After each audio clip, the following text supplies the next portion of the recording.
All right, we'll go ahead and get started. A reminder to please silence your cell phones and radios, and then whenever you do get the mic to ask a question, make sure to give your name and affiliation. If we're doing that, we'll start with a statement from Florida State head coach Lonnie Alameda, then go to questions to the players, then dismiss the players, then go back to questions for Coach Alameda. So go ahead with your statement. Wow, just what a great ball game. Washington's a great ball club. Knew it was going to be gritty. That was so much fun to be a part of, and of course on the winning side of it is super fun, but couldn't be more proud of our team and the fight. Kat's been a rock star for us, and to see the momentum building and the defense make some incredible plays is just so inspiring and motivating, so really proud of them. Questions for players? We'll go front row on the right here. Brett Nevitt, Knowles 247. For any of the players, Josie's a walking highlight reel, it seems like. Just does it ever surprise you anymore when she makes plays like that, or is it just kind of the norm now? We can start with Kaylee on the end and come this way if you like. I would say definitely normal now. Josie makes those in practice and as we can see on the field too, and it's great to see her on the biggest stage making those same plays. I would say personally in that situation, I've seen it so many times. Not like I would have been disappointed if she didn't make it, but I knew she was going to make it, so I was like, throw it to me. Like, we got to get the double play here. So, I mean, I think it's pretty cool that that's like a routine for her, and then we kind of are on to the next play. Like, how to get the momentum there was huge. Yeah, I mean, Josie's just so athletic. That's just pure athleticism, like, for her to get up that high and then to have the wherewithal to throw it to second base and get the double play. I mean, she's just incredible athlete, great teammate, definitely has a great softball IQ, and I have just so much trust in her playing. More questions for players? Front row right again. Devin, after their inning in the sixth and you leading it off, just how big was it to get on base there and just try to make something happen to get an insurance run? Yeah, I mean, we talk about momentum a lot, and I think we really felt like the momentum was kind of swaying to their side. So just going up there and having a team at bat, we weren't adjusting great, like me included, and so just really trying to get a good pitch and get on top of something because I know my speed plays, and being out there for my team, just really wanted to get an extra insurance run. Kat was pitching a great game, but we know that they're going to come up and battle. That's who they are, so it was pretty cool. Kat, it just seems like when teams get runners on base, it seems like you take your game to another level. Just what is it about those big moments that allows you to do that? I think, for one, just being a ground ball pitcher and knowing that I'm always one pitch away from a double play. And then also just relying on my team, relying on my defense, and then just relying on the experience that I've had for 5 years, all of the mental game that we work on, the long days at practice, just everything that we put in is why we do what we do so we can succeed here. So just having trust in that and then just focusing on executing one pitch. More questions for players in the room? Okay, we've got two from Zoom. Go to Jack Williams on Zoom. Jack. I think he's muted still.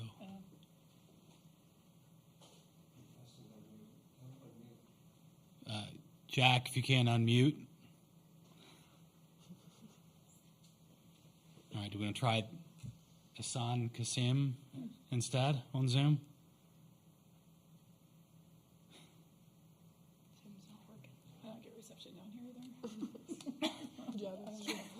It shows he's talking, I think.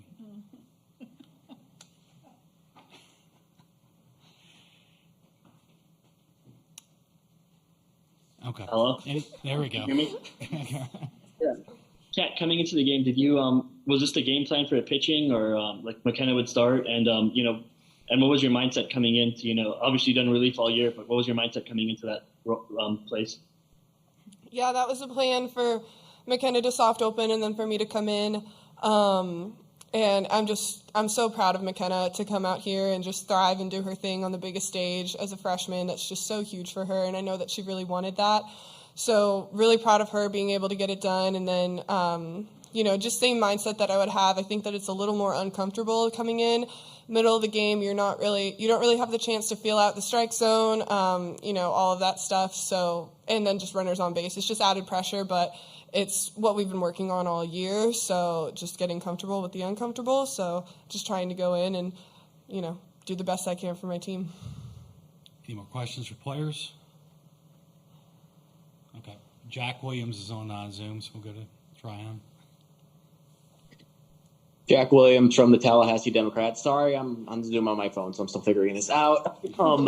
Devin, question for you. I heard from Coach that you didn't want to step foot on the field when you guys made the trip out to Oklahoma. Tonight you had that big, you just had a big night in general. Do you feel like the karma, the superstitions played off a little bit here tonight for you?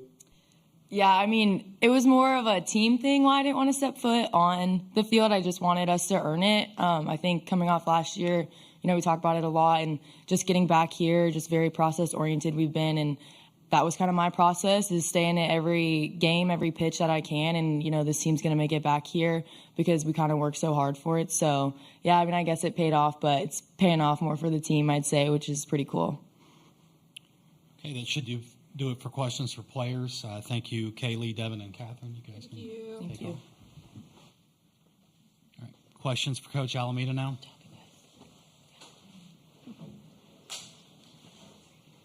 Front row.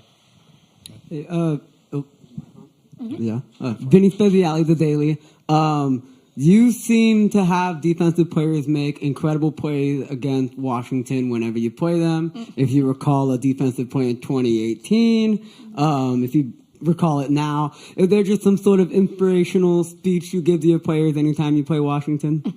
No, they're a very athletic ball club too, though. So no, we and there's something about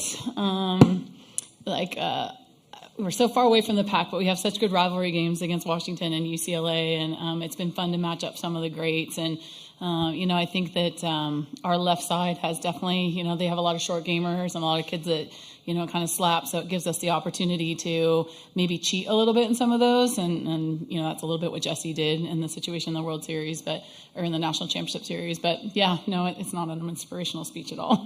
Josie's for sure. Right, front row right here.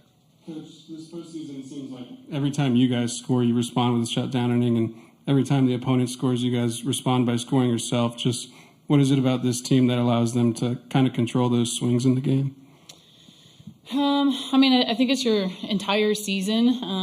We really pride ourselves in 1, 2, 3 innings, and definitely when we score, we want to attack the strike zone and really attack that first hitter. And it's a mindset for our pitching staff to make sure, and defense too, just to not allow the momentum to continue to roll to the other side and keep it on our side. And so when the girls speak the language and there's a heightened awareness to that, it plays over time, and they can see and trust the process of it. And you heard Dev talk about the process.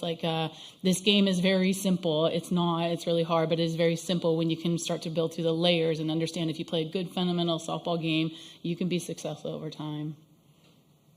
More questions in the room? Go back, front row right again. Kat talked about it a little bit, but just McKenna's start, just what did you see from her, and how'd you like the way she handled the moment?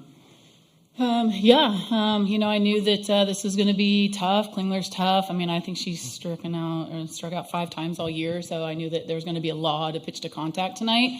And I needed to buy some outs, and so I thought she was a good matchup. She's a freshman. We need her. We need her next year. I think it's really important in these moments to get there. And she, like she said, she wants the ball. So, I saw her attack the zone, which is good. A little hyped up in the beginning, but that's going to be huge for us. And I think that if we can make this deep run that we're trying to get right now, in a couple days, we're going to need her, and so we've got to get her in these moments. So, really liked what I saw. All right, we've got another Zoom question from Hassan Kasim. Yeah, Coach. FSU has never started 2-0 in the tournament. How big is that to get that 2-0 start and have a second day off in between the semifinal on Monday? Yeah, uncharted territory, So I'll tell you afterwards. The days are long not playing. We have to build in some time. We're lucky to have family here with the Sherrills, so we're going to spend a little team time over there tomorrow. But, when you have a pitcher like Kat who can give you a lot of innings, and I think she was around the 70 pitch mark today, so it's really important to keep her legs underneath her. We're going to face really, really good teams. They're going to be dogfights from now on out. And so we've got to make sure that we take care of our bodies the best we can. So earning days off is really big for us. We'll see how it plays out. But, just going to enjoy today. All right, we have another Zoom question from Jack Williams. Hey, Coach. Talking about Devin's performance tonight, she had those leadoff hits in the second and sixth for you guys here. What kind of energy did she give you guys tonight? How did you really just snowball the momentum for you guys tonight? Yeah, I mean, I think for our team, Devin works really hard. You've got some players that are very athletically talented and some players that are smartly talented. Devin's a smart player. So she takes pride in understanding the game. And so when you can see her start to make adjustments, it'll fire up the team because they know that, it's not based off of straight athleticism. I mean, she is trying to get on top of curveballs or rise balls. She's trying to make things happen. And I think on the other side, Devin's been really challenged to be a good leader for us. And leadership is really, really hard to do. And so, I can't tell you how many times we've been in the office talking about how we handle ourselves on the field after failure because she's a hugely competitive player. And so to see her thrive in these moments and not get down on frustration of outcome but stay in it, I think the team recognizes that, and that's true leadership. And she's done a really good job of keeping us going. Any more questions for Coach? Okay. Awesome. Thank you, guys. Appreciate it. It's good. See, it's getting cold with all these.